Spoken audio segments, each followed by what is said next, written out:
We would have energy prices going through the roof. We would have benefits being withdrawn in Scotland. That's what we were told would happen.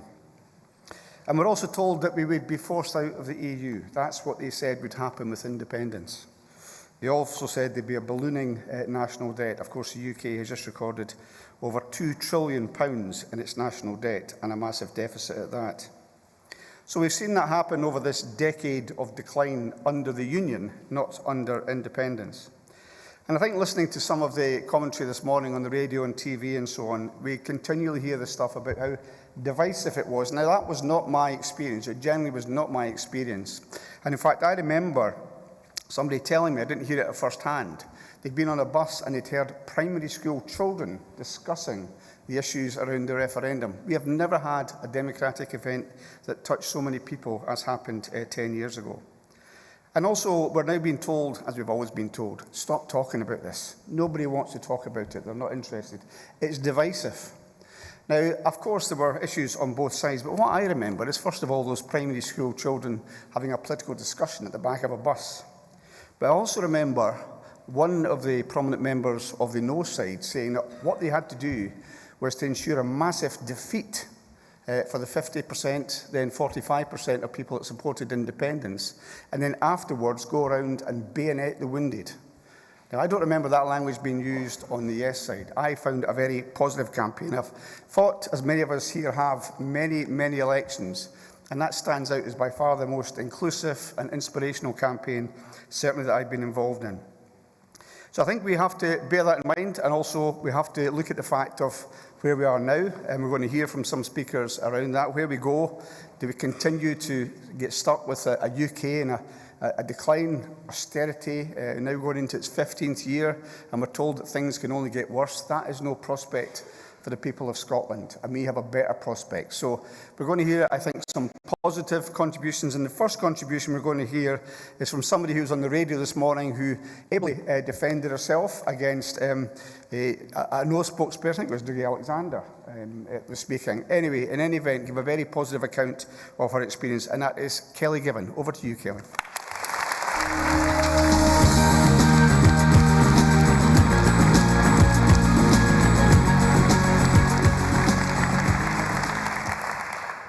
10 years ago today, I voted for the very first time. Recently enfranchised by the SNP Scottish Government, I was only 17. Full of hope about the country I knew that Scotland had the potential to be. Inspired by women like Nicola Sturgeon and Christine Graham, who convinced me of the argument in a church hall in Galashiels a few months prior. 10 years ago, though, those who are now 17 were only 7.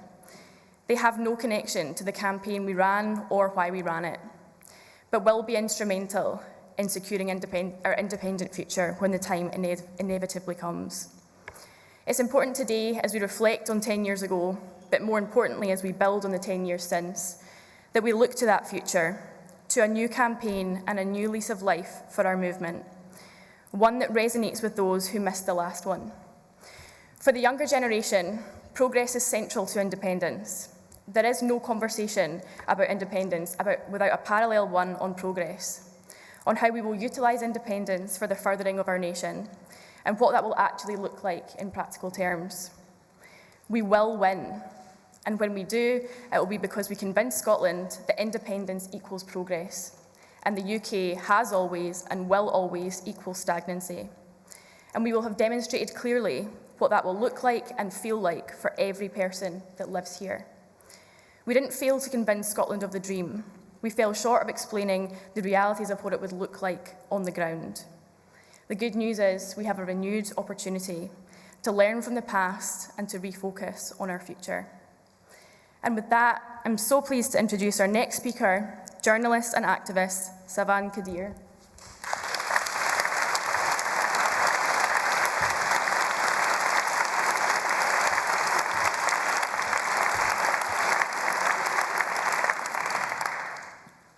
Thanks for having me here today.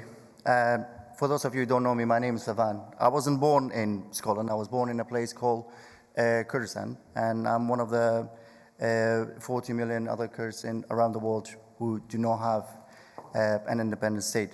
So read my lips to coin a phrase, I understand what it means to have a dream about getting your country back. Nevertheless, Scotland was born in me, and Scotland never let me feel like I lived anywhere else than here, and was most definitely my homeland. Even if she's just a bit more generous with the cold weather. I mean, I say a bit. Friends and comrades, this welcoming and compassionate Scotland is waiting for us to break its chains, so she can thrive as an independent country. And she can be the home for as many those who need her. The kind of country we can build, an independent nation with the powers over immigration, can and will be in stark contrast to the cruel and hostile environment created by Westminster, which we are currently bound to. This is needed now more than ever, when we sadly see war, famine, genocide impacting so many across the globe. If Scotland is free, she can play a significant role in supporting the most vulnerable, in global peacekeeping, and in tackling climate change, which we know ultimately brings stability and prosperity. And we're already doing this when we can. Our stance to call an immediate ceasefire when the war starts in Gaza in the very, very beginning is a testament of our intention. And people in Scotland opening their homes for the Ukrainian is a testament of what we do what we say when we can. Friends, I truly believe Scottish independence can be better for the world. Of course, we know that Scottish independence will give Scotland better economic opportunities, reduce inequalities, and help us to eradicate child poverty here at home. But also, it will give us the power to do our best in helping those around the world to live in peace and prosperity, playing our roles in global migration challenges, and more importantly, represent our moral values at the global stage.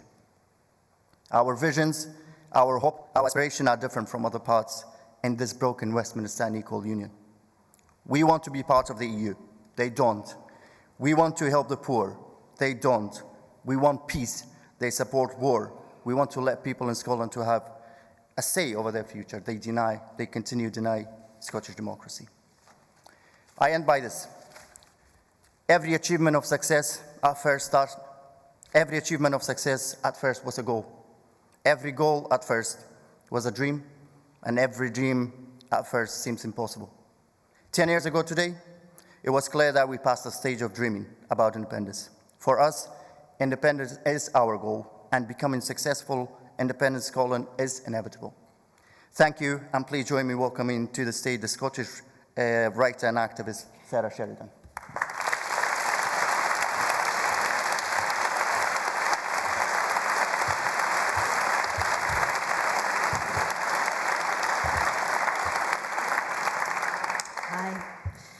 I'm here today for more than one reason, but the most important reason is that I'm someone who changed her mind. In 2013, I intended to vote no. By 2014, I'd taken 4 months off work to campaign for yes. I'd studied, you see. I'd spent weeks reading economics and politics, and you know what? I'd lived in Ireland. I went to university in Dublin. I was an Irish Republican before I was a Scottish nationalist, which seems kind of mad to me now. The independence referendum prompted me to look at my identity and my country, and what I realised was I wanted the kind of change that only self-governance could bring. I kept saying when people asked, and remember in 2014, everyone asked. You'd be in a queue for the train or waiting for a coffee, and people were talking about it. So I'd say, we can do this so much better ourselves. Westminster is broken, and it still is. On 19th September 2014, when the no vote came in, I was devastated. It took me a while to see that the referendum was not an end point, but a beginning. I write about history a lot, it's my job, and history has taught me that change is a fast-running river and a long way to the sea. Here's a great idea. Let's do it is not the way that big changes happen. It took 172 years for the first call for female MPs till the suffrage movement finally made that possible. It took far, far too long to ban slavery in this country. We are standing in a city where that humanitarian and political journey is literally built into our urban landscape. Lesbian, gay, bisexual and transgender people were outlawed here for over 500 years. Change in the matter of identity, whatever the identity, takes time. There are a lot of micro-movements and increments to it. Irvine Welsh said this week the referendum was a lost opportunity, a huge mistake. He's not wrong. I stand here not a week after winter fuel payments have been cut for a huge amount of pensioners in a country that is far colder than the place where the decision was taken. I stand here in a week when the head of the Confederation for British Industry said that Scottish resources are the UK's golden ticket for growth, just like oil was when I was growing up. I stand here as the great-granddaughter of 5 great-grandparents who were all refugees, and I'm so proud of what Glasgow, my home city, achieved at Kenmore Street 3 years ago in defiance of UK policy, both then and now.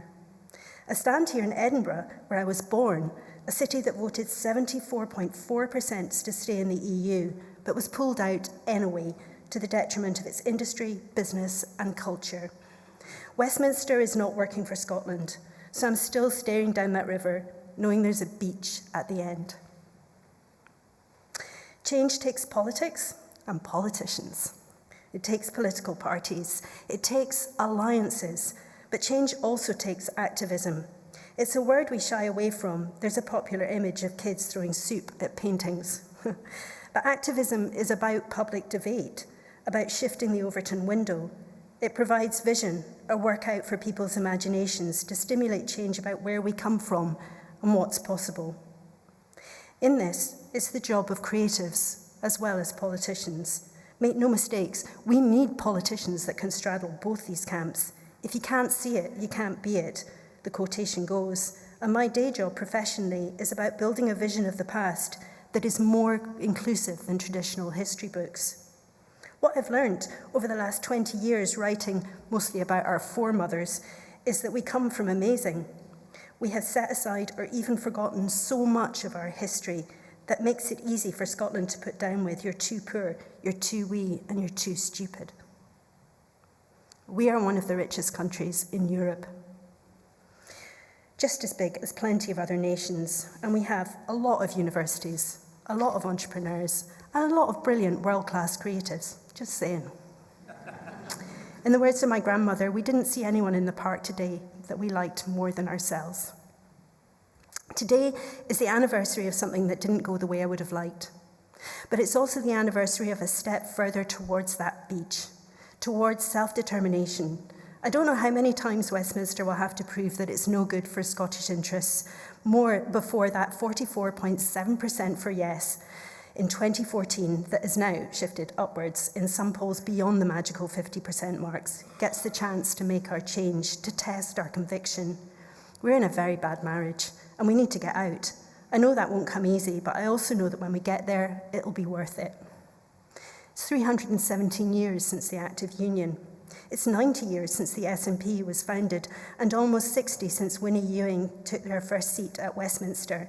It's 27 years since Scotland gained a devolved parliament, and today, it's 10 years since we took the temperature of our country and discovered that we were approaching 50-50, a direction of travel that is boosted year on year by the vision of young people in this country and their hope for and commitment to a better future. As far as I can see, we're still heading for the beach. Thank you.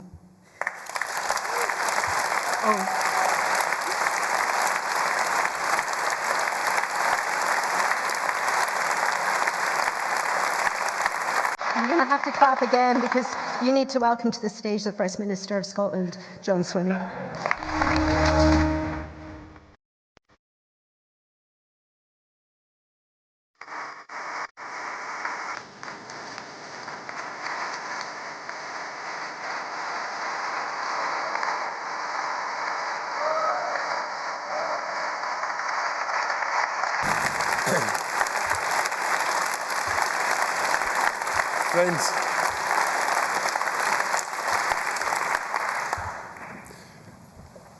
Friends, thank you all for joining me here in Edinburgh today. We're here to reflect on a moment of tremendous significance in Scotland's recent past.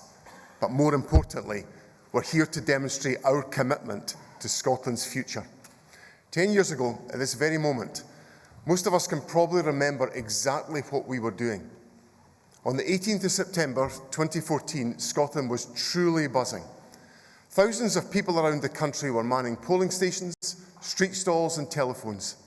Hundreds of campaign groups, large and small, were making a last push for support. Journalists and broadcasters from every corner of the globe had descended on Scotland.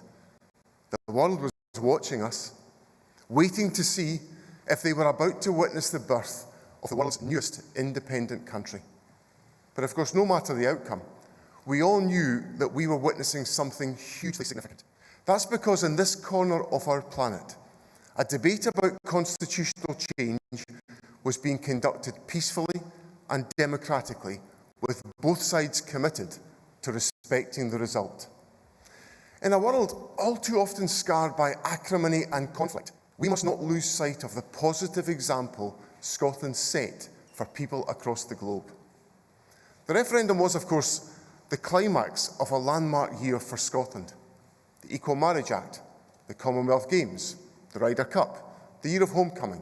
In 2014, the sense of change, of possibility and of optimism in the air was so strong that you could almost taste it. We were celebrating the best of what Scotland can offer. And as we did so, we were having a very, very lively debate about our future. Now, the referendum was, of course, only made possible because of an SNP election victory. But what made the campaign truly special was the energy, the passion and the commitment of the tens of thousands of ordinary Scots that got involved. The overwhelming majority on both sides did so positively and respectfully, with a genuine desire to improve our country. As polling day approached, you could barely walk 10 yards without spotting a window poster, or stumbling across a street stall or a campaign rally, or eavesdropping on the folk at the bus stop or in the queue at the post office, having an in-depth philosophical discussion about economic or defence policy. There were poems, there were stories, there were songs, there were short films, there were long conversations. There were packed debates in the smallest village halls and the largest TV studios. People were engaged about the future of our country. And friends, that's exactly how politics should be. That is what an empowered nation looks like. I remember well how I spent polling day. It was the frantic dash from door to door to ensure that everyone that we needed to vote was going out to do so. But that frantic effort, so much the hallmark of polling day through the ages, didn't really feel necessary that day. People were coming out to vote in their droves. The turnout across Scotland spoke for itself. 85% of eligible voters took part. No other vote in recent memory has come close to matching that. For all of us who worked so hard for a yes vote, the excitement of the campaign turned to heartbreak as the declarations started pouring in. I remember seeing the boxes being opened in Perth and knowing quite quickly that we were not going to win at that count. But as the night wore on, it became clear that we were not going to make it across Scotland. I remember travelling to Edinburgh in the dead of night, and not a word was shared in the car the whole journey to Edinburgh. As dawn broke, I was back in front of the cameras talking about Scotland's future. As Parliament returned, I spoke to many leading figures in the No campaign. They were gracious and they were understanding that lifelong independence campaigners like me were truly hurting at that moment. If the result had gone the other way, I know I would have shown the same courtesy that they extended to me. But when I think about those days after the referendum, I'll tell you what else I remember. It was how quickly people in the Yes campaign picked themselves up, dusted themselves down, and looked to the future with renewed determination. Many of the grassroots campaign groups didn't melt away, they stuck together, and they continued working in and for their communities. New friendships had been forged, and a new sense of possibility planted in the minds of thousands of people. That sense of empowerment resonates to this day. And that's why, even though I was devastated by the result, I'm in no doubt that Scotland's independence referendum has left an overwhelmingly positive legacy on our country, and we, the Scottish National Party, should be incredibly proud that together we made that happen.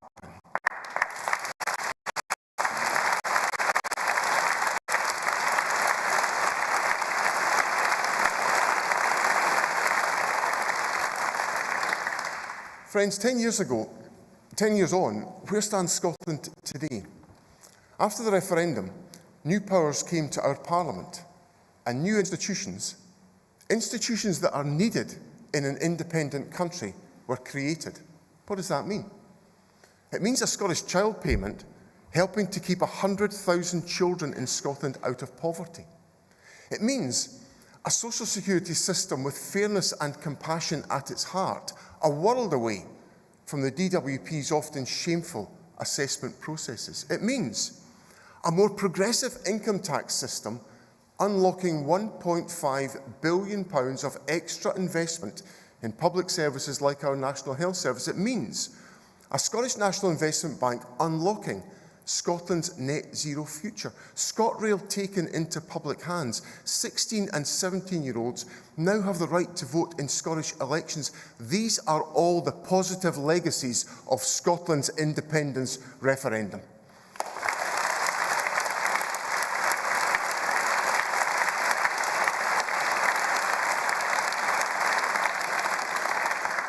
Friends, what is the lesson here? I'll tell you what the lesson is. Constitutional change delivers real change in our country. That's the lesson of 2014. That's Scotland's legacy in the last 10 years. We have delivered change for people in Scotland because this country demanded more power and more responsibility for the people of our country. And what's Westminster's? Well, we were promised that voting no would mean we stay in the European Union. Instead, we were forced to be an unwilling passenger on Boris's Brexit bus. We were promised that voting no would mean a partnership of equals. But instead, our Parliament has had its powers weakened and undermined. We were promised that voting no would mean economic strength and stability. Well, where on earth do I start with that one? We may laugh, but it's no laughing matter, because our mortgages, our food prices, our energy bills, 3 specific costs that it was suggested would rise with independence are all now more expensive as a result of Westminster decisions. The contrast over the last 10 years could not be clearer. Decisions in Scotland making Scotland fairer. Decisions taken at Westminster holding Scotland back, and that is why Scotland must become an independent country.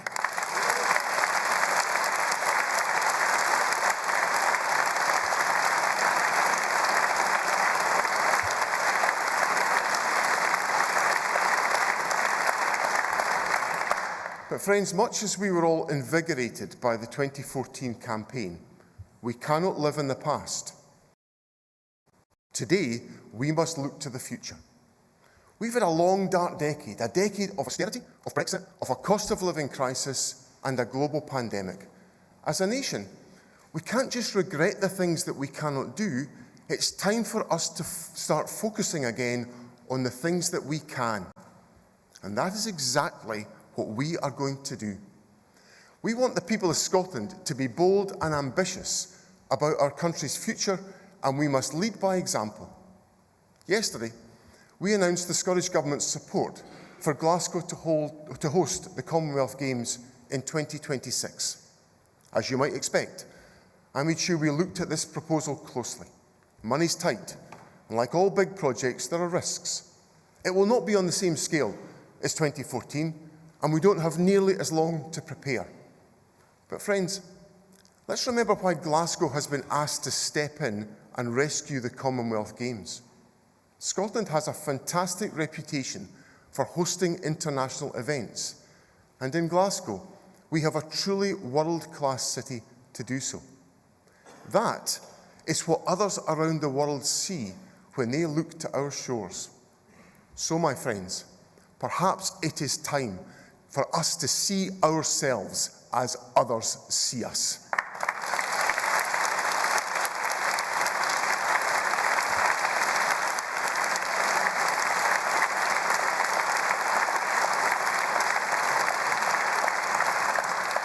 Friends, as we look towards 2026 and beyond, let us set our sights on the progressive, compassionate and ambitious country that we all want to see. A Scotland of free education, where ability matters more than money. A Scotland powered by our own renewable green energy, where communities benefit from their own natural resources. A Scotland free of child poverty. A Scotland of bairns not bombs, where Trident is consigned to the dustbin of history. To make that a reality,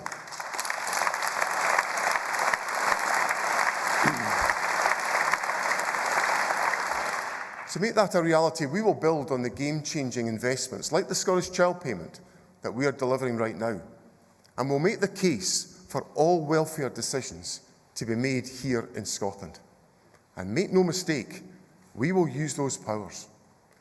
If Keir Starmer and Labour won't abolish the two-child cap, give us the powers and the SNP will.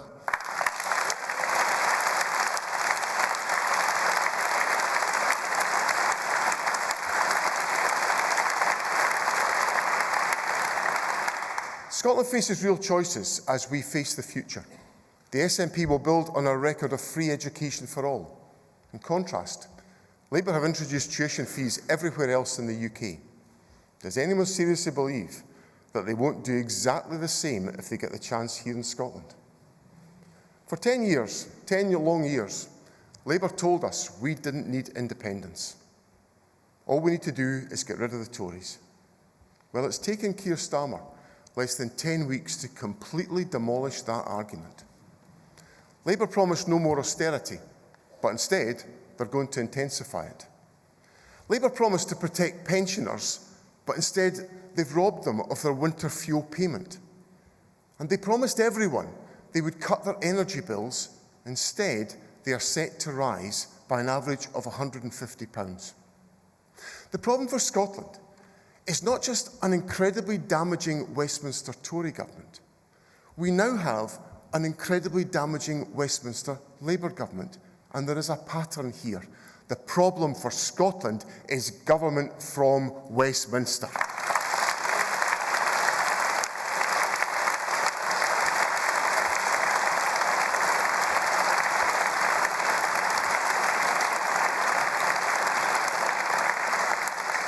The SNP's job is to get on with setting out the better alternative. People in Scotland want to be empowered and inspired, and it is up to us to do that. During 2014, the yes vote soared because people were out there talking to each other about what our future could look like. Today, in 2024, we must reawaken that sense of hope, of optimism, and of possibility that was so prevalent 10 years ago. It is time for us to talk to each other again. And when I say each other, I mean to talk to everyone in Scotland. We have a duty to lift heads and to look towards the horizon and a better Scotland. All around us, there are independent countries just like Scotland who are more successful than the UK. Ireland, talking about extending their winter fuel payment, not cutting it. Iceland, one of the lowest poverty rates in the developed world. Norway, providing parents with far more generous parental leave than in the UK. I could go on and on. We must stop asking why it is that countries around us are all so successful and instead ask a simple question: why not decide for ourselves on the kind of country we want to live in? Why suffer the insult and the injury of Brexit? Instead, we could be sitting at the top table in Brussels as an independent nation. Why suffer the economic damage of a hostile immigration policy? Instead, we can welcome the people that we need to grow our economy, to sustain our public services, and to enrich our society. Why suffer the damage of living under a failed Westminster economic model? Instead, we can build a new economy with solidarity and sustainability at its heart. Why suffer fuel poverty in a land of fuel plenty? Instead, we can harness the abundance of energy all around us to deliver a cleaner future and a green industrial revolution for absolutely everyone living here in Scotland.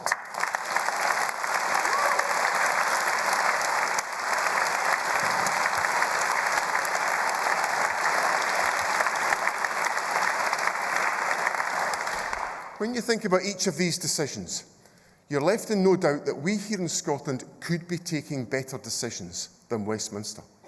Our job is to make independence relevant to the everyday concerns of every citizen in Scotland. That the powers of independence can help us grow our economy in a way that works for everyone, to make our public services the best they can be, and give the next generation the best possible start in life. That is the future I want for our country. I committed to demonstrating that independence is the solution to the immediate concerns of people in Scotland on the NHS, schools, the cost of living, on energy prices. That's the way SNP campaigning will persuade more people in Scotland of the merits of independence. That is how we will win Scotland's independence. Friends, when we leave here today, let us do so remembering what brought us all together in the first place. It was that sense of empowerment and excitement about our future. On September the 18th, 2014, we glimpsed what it was like to hold our destiny in our hands. Countries that are independent have that opportunity every single day. Every single day is a day of possibility. So 10 years on from the referendum, let us today make a promise to ourselves. If I may, let us make a vow. A vow that whatever else happens, we will face the future together with hope and with optimism. Let us talk ourselves up and never allow ourselves to be talked down. Let us pass on that sense of hope to our fellow Scots through the hands of solidarity and friendship. Let us inspire them with a vision of what is possible. Let us build up the confidence and the belief of our nation, and let us invite them to join us on the journey to a better future, a future which is ours to decide, and a success for Scotland which is ours to share. Thank you very much.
Right, folks. We're going to take a few questions from the media, and we'll hear all these questions and all these answers without interruption. So now I've got a list here somewhere. I do. Right. First of all, Lindsay Buse from the BBC. Lindsay. First Minister, thank you very much. Are you any closer now to your goal of an independent Scotland than you were 10 years ago in 2014, or is that aim, do you think, actually now further away? I think we are closer, Lindsay, because we've, as a result of the referendum, we were able to secure more powers, which gave us more scope to act on tax and welfare issues and a variety of other questions that I recounted in my speech. And as a consequence, we have made a difference in the lives of people in Scotland. So people can see, as a consequence of the pressure to get more powers here in Scotland, we've added to the achievements and the strengths that we've already put in place. So people can see the positive impact of decisions being taken here in Scotland. And the challenge for those of us who believe that Scotland should be an independent country is that we've got to extend that onto other issues which are on the minds and the priorities of people in Scotland.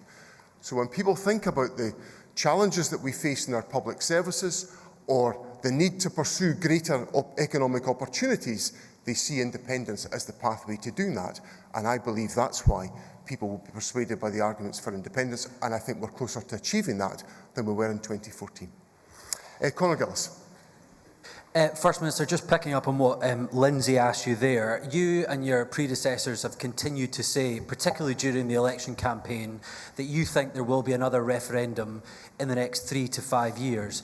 The reality is, though, that you were hammered at the recent election, where you put independence front and centre there. Would you not be more likely to win back some of the supporters that you've lost if you just said, and were upfront about the fact that independence is off the table? I think people want. I think. Well, wait, folks. It's a question from a journalist, which I take these questions seriously and answer them seriously. I think people want honesty and clarity in politics. They want people to set out what they believe in, and I believe in Scottish independence. I've believed in it all my adult life. I've never been more convinced that Scotland needs independence more than today, when I look at the fact that we've had a change of government in the United Kingdom, which was apparently going to solve all the difficulties, and we've got hundreds of thousands of pensioners in our country are going to be experiencing fuel poverty this winter because Westminster has taken away a winter fuel payment, a decision out with our hands. Now that, to me, is the hard reality of Westminster control, and that's why these issues matter, and that's why we should put them to the people of Scotland in the way that we do. Peter McMahon. First Minister, 10 years ago, people in the south of Scotland voted decisively against independence, 2/3, 1/3 roughly. At the last election, you didn't win any seats in the south of Scotland, in Dumfries and Galloway or in the Scottish borders. When we speak to people in the south of Scotland, most of them, not all of them, but most of them will tell us they would like you and your government to get on with improving the health service, improving education, improving the roads.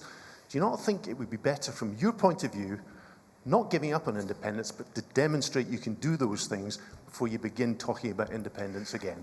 Well, I think it's important that we get on with the day-to-day work of government, Peter. Of course I do. That's what occupies a vast amount of my time, and my team, many of my team are here today, but most of the other time they're concentrating on all of these very important issues, because it's vital that we deliver for the people of Scotland on the priorities and the issues that matter to them. But there will be challenges in doing that because of, for example, the fiscal environment and framework that we operate in today. That is a framework essentially determined by the Westminster government, and as you know from having had to spend far too much time in my company during the election campaign, I was railing against that fiscal framework, and the issues are just as important today.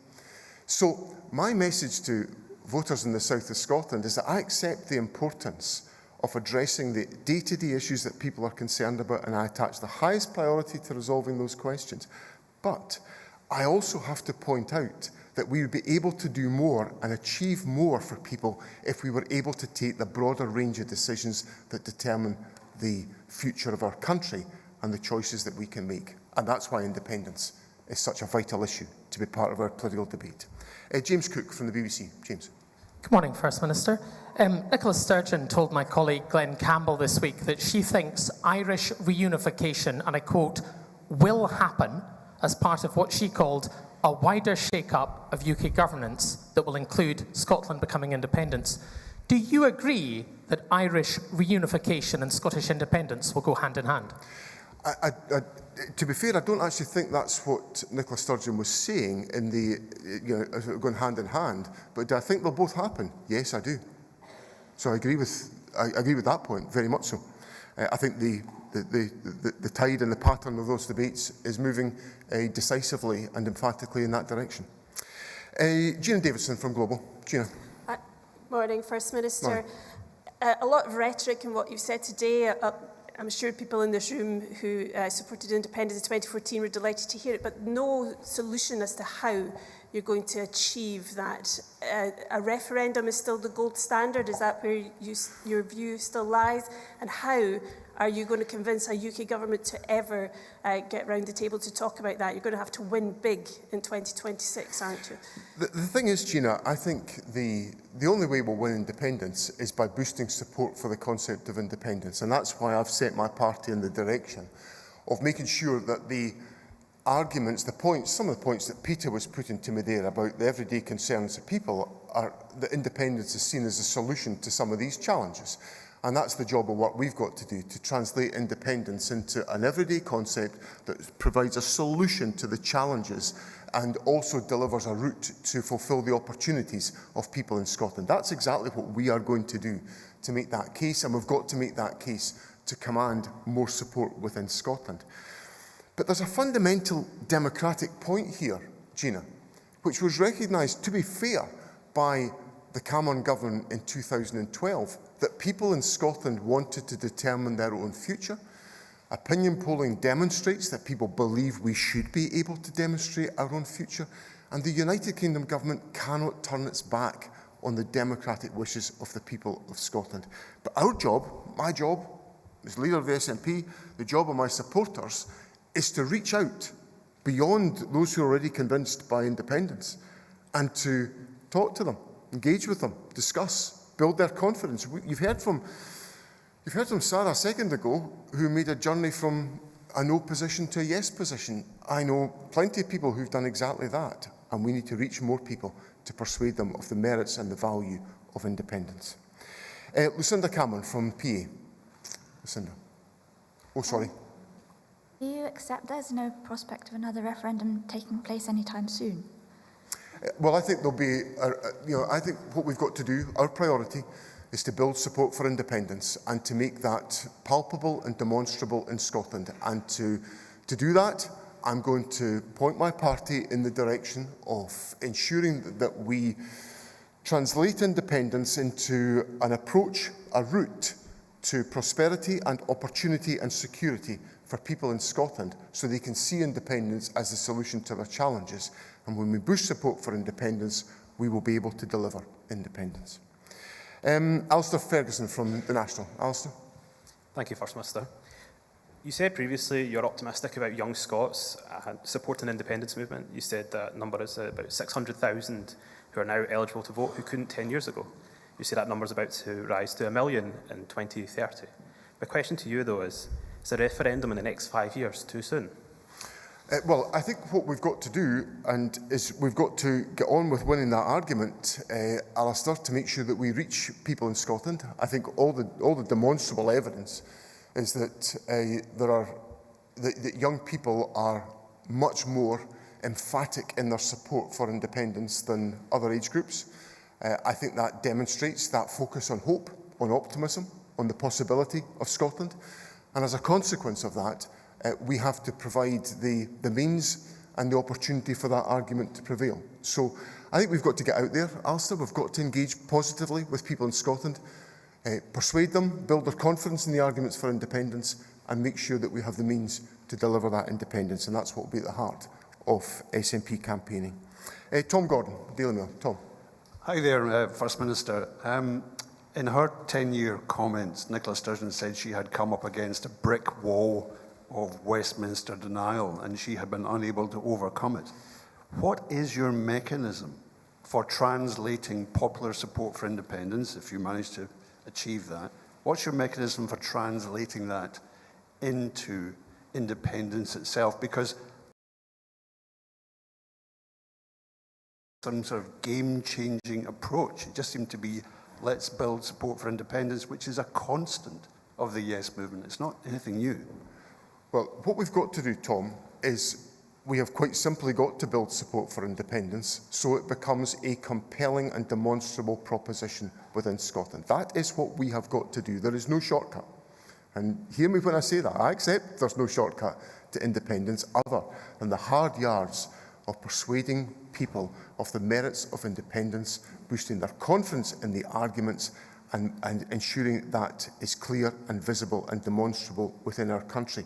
And on the basis of that, a Westminster government that denies the democratic choices of the people of Scotland, which have been acknowledged constantly as being the right of people of Scotland to determine their own future, will be an unsustainable position for the Westminster government to play. But fundamentally, the job is ours to build confidence in independence and to ensure that support is able to be effective in delivering independence when sufficient people in Scotland are convinced of its merits. Kieran Andrews. Thank you, First Minister. You're talking there about building support for independence rather than parliamentary elections a lot. I wonder if this is a throwback to 2015, where it was briefed quite widely that the trigger for pushing for a second referendum would be sustained support for independence around about the 60% mark. Is that the kind of game changer you're looking at rather than a parliamentary election? And if there's no pro-independence majority in 2026, does that mean a referendum comes off the table? Well, I think there's a couple of imponderables in there, Kieran, but obviously what's important, and I think what's been the thread through what I said to the party conference in late August, early September, what I've said today is that I'm in the business of reaching out from the SNP to build support for independence. That's what I'm in the business of doing. I want to build public confidence in the arguments for independence, and we will never be able to win independence unless there is compelling and demonstrable evidence of the support in place for independence. So that's going to be at the heart of all that we do. Obviously, we've got an election to fight in 2026, but what we've also got to do, and what my message to my party conference was all about, and what I'm reinforcing today, is we've got to get out there and create the engagement in society that led to the yes vote soaring in 2014. If you go back to, for most of my adult life prior to 2014, I don't think independence support had breached 30%. I don't think I may stand to be corrected, but I don't think I'd ever reached 30%. When people engaged on the issue, and when we engaged people, yes support soared to 45. And what I'm saying to my party is we have to get out there and we've got to engage and create that atmosphere of dialogue and possibility with the people of Scotland to enable us to win. And that's how we'll do it. Paul Hutchin. Paul. When Nicola Sturgeon was First Minister, you were her loyal deputy. But in the hours after the general election result, she was on the television and she criticised your campaign. She said that independence wasn't really put front and centre and that the case for independence had to be based on substance, not just rhetoric. What's your response to these criticisms? Well, what I would say is that the arguments for independence have got to be substantial. That's why we marshal the arguments and the points that we make. But I accept that we've got to reach more people and we've got to convince more people of the journey about the journey to independence. So my whole message, what I've been doing in the brief time I have been SNP leader, is creating the foundations to enable us to be that campaigning vehicle that engages with people and wins that argument. And that's what, I don't know if everybody realises what lies ahead of you, but this is what lies ahead of you all, you know. We're all going to have to be out there doing exactly this, to reach out and to make that case. And what I pledged at my party conference, and this I suppose is the core of my answer to your question, Paul, what I pledged at my party conference is that I will make sure when people go to vote, when they express their preferences, they will see independence as the solution to the challenges and the issues that are on their minds in that election, whether it's the cost of living or the public services or whatever it happens to be. And that is when we will get the necessary priority around independence. Right, the last question is going to be from Conor Matchett. Conor. Thanks, First Minister. Ruth Davidson, I think, told the BBC this morning that Nicola Sturgeon cost her opportunity to have a second referendum by going too hard, too fast, so early after the 2016 Brexit vote. You've talked about your own concerns about that strategy. Is Ruth Davidson right? I think it's probably safe to say that these are words I will never utter, Conor. However, you know, I'm a famously generous person, but I don't really think you could honestly expect me to say that. Well, for fear that I've got to rub shoulders with most of these folk in the future, so that might not be the most popular answer I could ever give. Political leadership, as I am, despite my proximity to it for a long time, political leadership, as I'm finding out, is a place where you've got to make tons of critical decisions. And you make them on the best judgment you can at that particular moment. And they will be, and there's never a certainty about the decision that you make. You have to weigh things up and you have to agonise about these questions. And that's what all of us have to do in political leadership. And that's what I think was done in the aftermath of Brexit. But let's not underestimate the shock, the dismay that people in Scotland felt the morning after the Brexit referendum. Because people basically had their European citizenship and multiple opportunities taken away from them against their will when they had been promised the absolute opposite.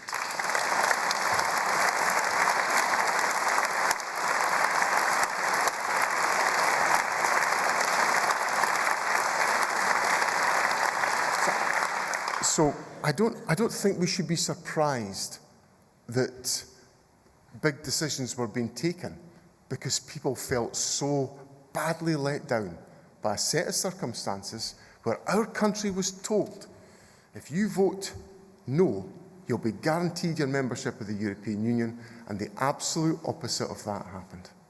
So I think that's you got a very long answer to a very short question, which, as you'll have noticed, I didn't give you an answer to your very short part of your question. But then that will not be a surprise to you, Conor, either. Thank you all very much. I've got to appear in front of the conveners group at Parliament as part of my day job, Peter McMahon, at 12 o'clock. So if you'll forgive me, I'll go and do that. But thank you so much, everyone, for being here. And thank you for your